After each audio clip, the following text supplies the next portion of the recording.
Don't charge us, please. Go slow or fast? Just, slow. Look how. Let's go slow. He looks angry. And if he... Okay. Okay.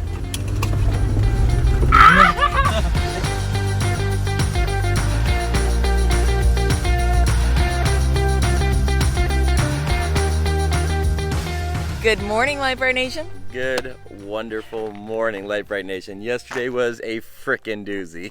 So when we left you in the last video, we had just gotten this Jeep completely unstuck in the mud. And keep in mind, we are wheeling solo on the 750-mile Peace Trail in Arizona. So here's a hint for you guys. It was partly my fault. I saw the river and I was like, 95% Kevin's fault. Well, no, I was like, I'm gonna just punch it and go across. Well, what I didn't do was I didn't use the taser to hold the traction button down to shut all the nannies off. Because when you do that, it shuts off your traction, your ABS, your TCS, your VDC, your ABCDEFG. It shuts everything off, and so it doesn't cut power. What happened was I went, boom, splashing through it, and it just, brrr. Basically, traction kicked on and it's cut power, which is a big no-no when you're going through mud. Yes. So that's the 5% that was the Jeep's fault. The No, that was my fault. 95%, okay, so then it was 100% your fault because the other 95% was Kevin not instantly going, oof, let's put out the ARB traction boards and just get out of this. Instead, he's like, no, I got this. I was like, I and want to he's try like it. rocking back and forth and just sinking. No. Sinking. I almost had it. Sinking. Anyway, I almost had it a couple times. I just wanted to see if we didn't have the boards, if I'd be able to. I knew, hold on. I knew I had the boards as a backup, and I just wanted to see if it was possible for me to get out without the boards. And I got to the point where I was like, oof, that's getting kind of low. Let's use the boards, Brittany. Not how it happened. Kevin goes, he goes, I just wanted to see whether or not we could make it out without the boards, which, right. Don't get me wrong, is fine. Because then, like, hey, if we're ever in a position where we don't have the boards, let's see if we can make it out. When we're solo on a 750-mile trail in the middle of BFE nowhere, this is not the time to test that theory. All right, hey, honey. Not the time. People don't come to our channel to listen to other wives complain. They have enough with their own wives complaining. They don't come to our channel. Also, when Kevin got out and I was like, can we use the boards now? He was like, oh, we're way past that point. They're not going to work now. So he went beyond the point where he thought those would be effective. Anyways, learn from us. Just use those. All right, for real though, the real MVP here yesterday was the ARB traction boards. So we've shown them before. This side has a shovel, which is pretty neat. You can see that the little teeth aren't at this end because you're supposed to use that as a shovel. This end, however, if you look, it slopes down and it actually it's kind of concave. And the teeth come right to the edge. So if those teeth hadn't have been there on the very edge, we would have been screwed. Yeah, like if the teeth would have started at these teeth, we probably wouldn't have gotten those first bite, but as you saw in the video, that was first take. I barely let the tire start going. It grabbed them instantly, sucked them under, and we were gone. And ARB had told us they modeled the way the teeth sit and rotate over 200 different sets of tires or 250 sets of tires. They laid out the tread of a bunch of different types of tires to find the best placement for those teeth. And the way Anyway, big thanks to those, because otherwise that would have been a bad day. That could have been a bad time.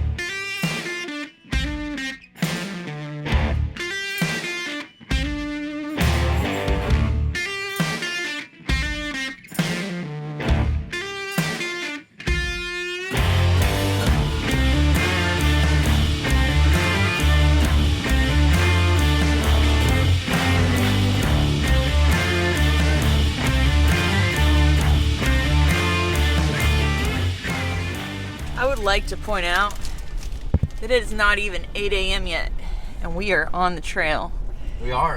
That's pretty impressive for Brittany. For me, specifically. Because if you know me, you also know that I am not a morning person, and I don't like waking up early. However, not a big deal today. Felt pretty invigorated, actually. It helps that I went to bed before midnight. Usually I'm up until 2 or 3 a.m. editing. That's true. So there's also that. Oh, also, for those of you who are wondering, last night was actually pretty amazing sleep. Oh yeah. Starting at about midnight, we went to bed about 11. About it was hot. It wasn't hot. It was definitely warm. Oh, and the wind stopped. Wind, yeah. Dude, we set up camp and it was like super We windy even set and up it was camp great. so the wind would come through the window. Yeah, it was super breezy. And then of course the moment we set up camp, no wind, like zilch, nothing. Anyways. It's still good. Look, there's nothing. It's still super not windy, which is the first time in like forever that it hasn't been windy since we've been out on the desert.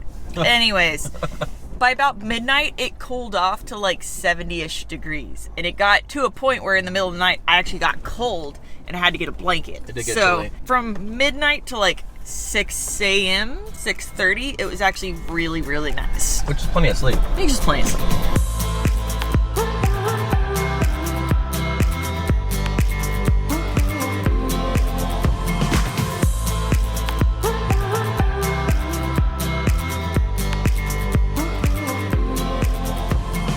Alright, you guys, a funny side note.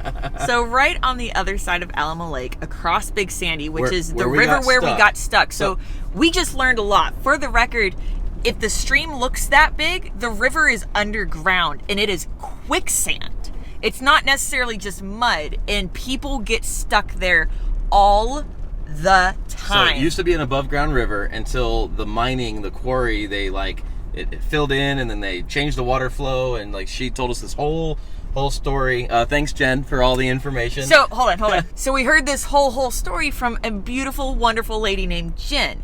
So right past where we camped, right past Big Sandy, there is a private property sign. That's on the map, the current map. It's on the current map that we downloaded from Gaia, right?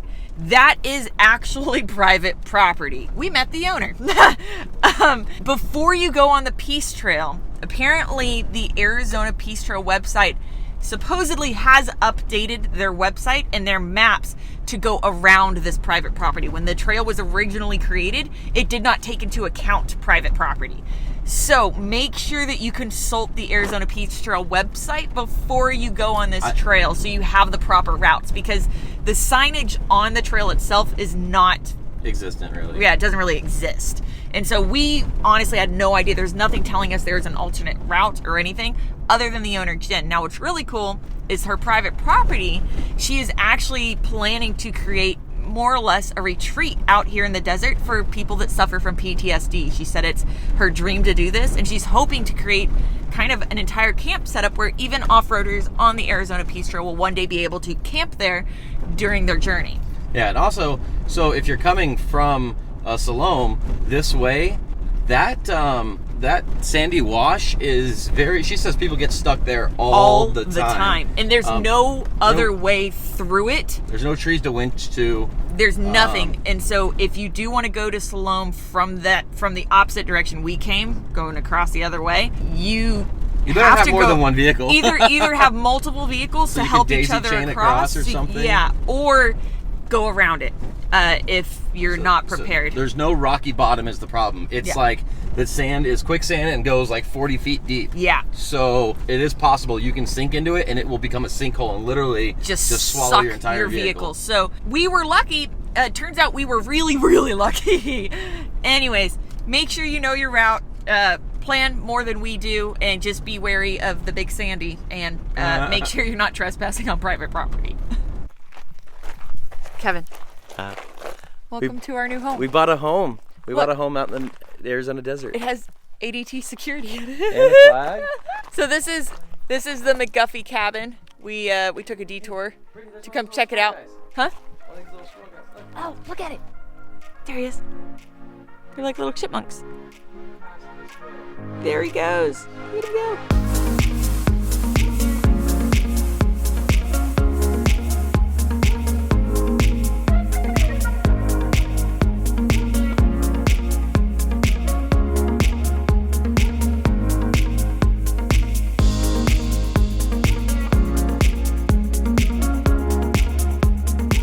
So supposedly this house was built in 1945 by a lovely lady who used to own the mine, I guess, or purchased the mine. It's pretty cool. Look, some people leave business cards up on the wall. Some people leave magazines. Magazines. From 2004, Four-Wheeler Magazine from 2004 2005. It's pretty cool. There's like notes and stuff over here from like 2000, 20 years ago, which is pretty cool. 8/3/2000. That he's from Union City, California. It's great. Respect it. He left 22 ammo, some garbage bags, and a new can of propane. If you drink the pucker we left, put the empty container on the shelf. That was back in 2000, so back I in 2000. imagine all that's gone, but it's kind of cool, you guys. So there are petroglyphs nearby, which we tried to go see. However, there were swarms of bees, and I don't know about you guys, but I've already had one really terrible encounter with bees swarming in the desert.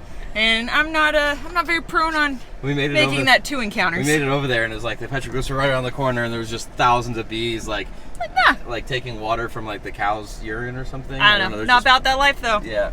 And bees can have that cow urine. I can see petroglyphs another day. All right, so due to monetization constraints, we couldn't show this part of the video. However, if you look at that little cluster there and that little cluster there, somebody standing here might have created those with their brand new Beretta 92X.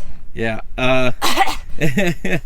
So I have an LC9. Brittany doesn't like it. I don't really technically like it much. It's too compact, and I'm not as accurate with it. But the Beretta 92X I like it. Everything feels so good on it, and that's our first time.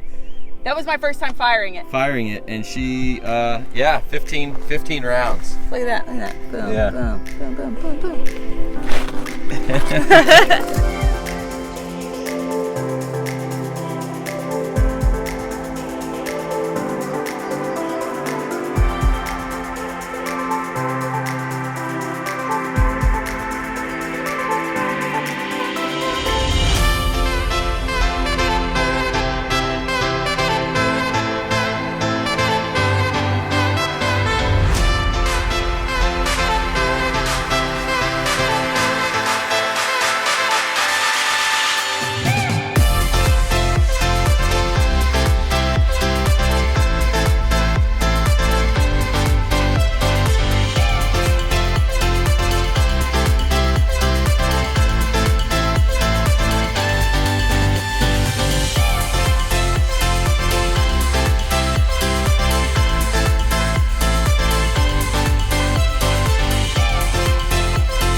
So it's that time where I get to drive and Brittany gets to ignore me while I'm driving for the next few hours because she's over here editing. She's over here editing a video on the trail. She got jelly. Well, I heard the word ignore. Are you saying I'm ignoring you? Yeah, you're gonna ignore me for the Not next few hours. intentionally. I got Of course, not work intentionally. to do. But yeah, even out in the middle of nowhere. On the trail. On the trail, Brittany doesn't get a break. She's got to edit while I drive, and then if something cool comes up, you know, we'll film that. But and then hopefully at some point we find some internet so we can upload this video that she's editing. But just thought you guys should see the dedication this girl goes through and has for you guys. Because I love you guys. Also, what's really neat right now is that it was 104, 106 yesterday. It was crazy desert, like your normal Arizona desert. But now we're climbing an elevation. Right now we're at 3,700 feet, and we're going to be climbing, going through a mountain pass, and it's 86 degrees out. So yesterday, 104 to 106. Today, 86, and it's going to be, it said, like where I plan on camping, it's supposed to be in the mid to high 50s tonight. I mean... Good thing we brought a comforter. Yeah. I can't believe... I keep forgetting I have my sunglasses on when I'm editing. Wow, that's a big difference. Maybe you should. Anyway, just trying to keep you guys updated on kind of how this trail is. It's crazy because you think it's just desert, but every 15, 20 minutes? Dude, it's the terrain changes like every half mile. Like you go from sand to red rock to black rock to red sand to white sand to like graded road. Like it's crazy how drastic, and the plants, the foliage changes completely too. You go around a corner, like literally it's like one thing, and you go around a corner, around like a big rock, and then just completely different terrain, different plants, different rocks. So anyway, just keep you guys updated on that. We are about to head, I don't know if that's going to come out or not. We are about to head up over through the mountain passes in the Wallapai. And it's going to be wild. We got a little sneaky snake. Little sneaky snake. Little sneaky snake? What kind of sneaky snake are you? Beautiful one. Oh, that's really pretty. Oh, wow. I got a snake. It's not a rattlesnake. No. So I'm still a little bit sad there. But he's a big, beautiful something. I saw a snake. So for those of you that don't know, I used to be a head reptile keeper at a wildlife ranch, and I actually used to give educational presentations with a monocled cobra. I love reptiles. However, I do not know the species in Arizona, so I'm actually not sure what that was. I'm going to look it up, but I've been looking off the side of the road most of the day trying to find a rattlesnake. And didn't I make this joke earlier? I said, oh, looking off the side of the road, looking for snake. Oops, runs over a snake. And no shit. We're going to run it over by trying to find it on the side of the road. By the time I saw that snake, I stopped, and I was like, snake? She's like, where? I mean, I stopped. He almost ran it over. But, dumb. I told him the only time we're going to end up actually finding a snake is if it's in the road or if we get bit by one, like at camp or something. So luckily, we didn't get bit by one. So weirdly, we've had cell phone service on most of this trail. Like the both of us had. Like 80% of it so far, which is pretty rad. Verizon, AT&T, in case you were wondering. Anyways, was able to look it up. It was a Sonoran gopher snake. Harmless, don't worry. I mean, as harmless as a snake with teeth can be. But although I'm not familiar with specific species in Arizona, for those of you that are unaware, there's very few types of venomous snakes in the United States. You have rattlesnakes, copperheads, cottonmouths, and coral snakes. And that's about it. But all of those are pretty distinguishable from either markings or head shape or et cetera, et cetera. So you can tell if it's harmless usually, or at least if it's not venomous. Except for the fake ones. The red touches yellow. Red touches yellow, you're a dead fellow. Red touches black, you're okay, Jack. Don't f around with coral snakes, especially if you don't know the difference between a coral snake and a king snake. And if the head is like triangular. All right, we're not going to give a snake lesson. Anyways, don't touch a snake if you don't know what it is. That's a good general rule.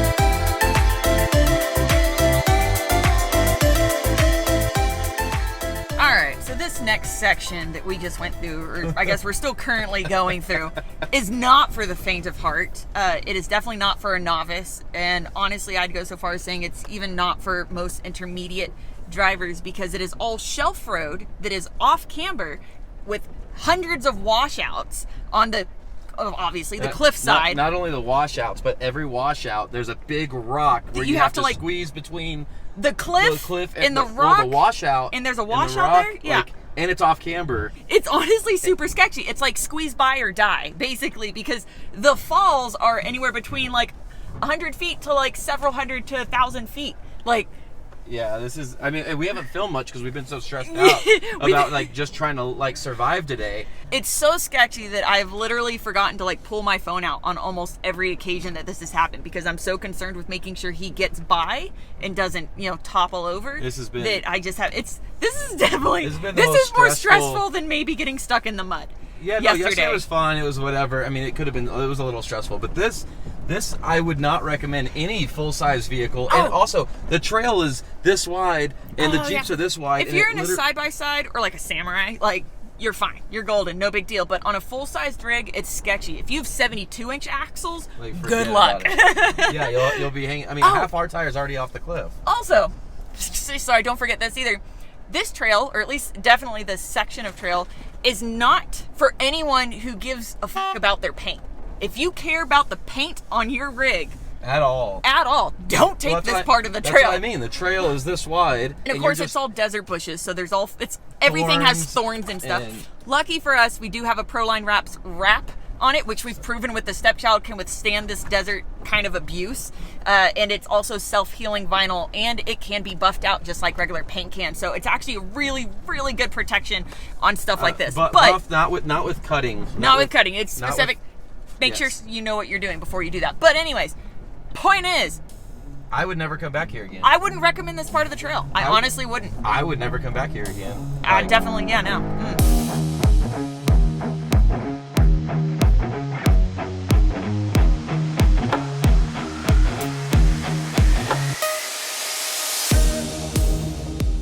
See, now what you got here is what you would call a Mexican standoff.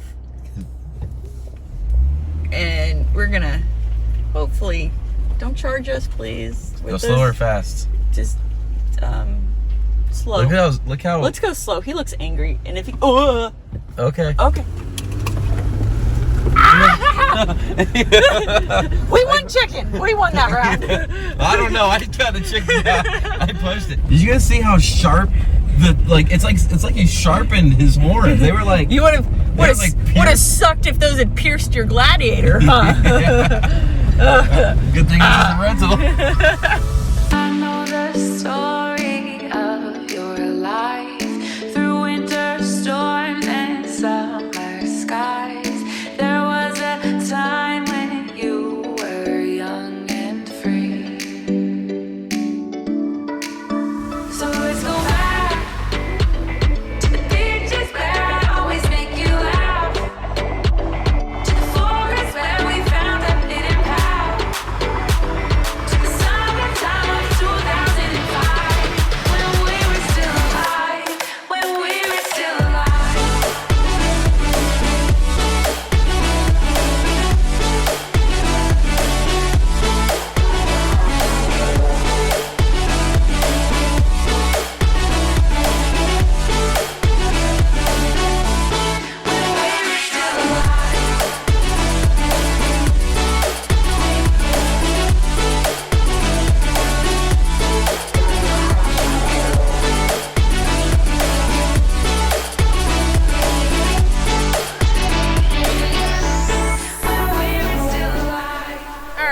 Okay. So we got good news.